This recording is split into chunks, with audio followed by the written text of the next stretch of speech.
चलिए आज हम लोग एक टॉपिक लेकर के आए हैं करंट इलेक्ट्रिसिटी का। उसमें दो टर्म्स हैं हमारे पास, एक तो है रेजिस्टेंस और एक है रेजिस्टिविटी। हम आपको दोनों ही चीज़ें बहुत ही अच्छे से क्लियर करने की कोशिश करेंगे। अगर आपको समझ में आता है तो इसको लाइक और सब्सक्राइब जरूर करिएगा। यहाँ पे हमारे पास जो रेजिस्टेंस है, रेजिस्टेंस का मतलब होता है ये कंडक्टर की प्रॉपर्टी होती है।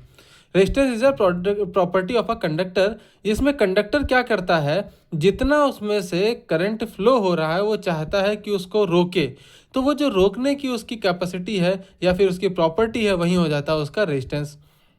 जब हम बात करते हैं रेजिस्टिविटी, रेजिस्टिविटी भी एक टाइप का रेजिस्टेंस ही है, लेकिन इसमें हम एक स्पेसिफिक कर देते हैं, स्पेसिफिक क्यूब मान लेते हैं। अगर हम एक क्यूब में ऑफर कर रहा है रेजिस्टेंस, जो कि साइड जिसकी 1 मीटर है, तो हम उसमें जो रेजिस्टेंस ऑफर हो रहा है उसको हम स्पेसिफिक वर्ड दे देते हैं, इसका नाम है रेजिस्टिविटी।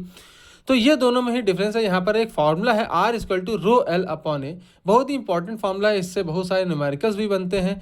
आपको यहाँ पे देखना होगा, जो ए है वो एरिया ऑफ क्रॉस सेक्शन है। मीन्स टोटल एरिया आपको नहीं लेना है, जितनी एरिया से करंट पास हो रहा है या फिर इलेक्ट्रॉन्स फ्लो कर रहे हैं उतनी एरिया ऑफ क्रॉस सेक्शन को हम लेते हैं यहाँ पर। और एल है हमारा लेंथ ऑफ कंडक्टर, इसमें हम पूरी लेंथ लेंगे। आई होप आपको ये समझ में आया होगा। यहाँ पे जो रेजिस्टेंस है उसकी यूनिट होती है ओम, और जो रेजिस्टिविटी है उसकी यूनिट होगी ओम मीटर। तो ये भी यहाँ पर हमने आपको क्लियर कर दिया है। अगर आपको समझ में आया हो तो इसको लाइक और सब्सक्राइब जरूर करिएगा एक बार।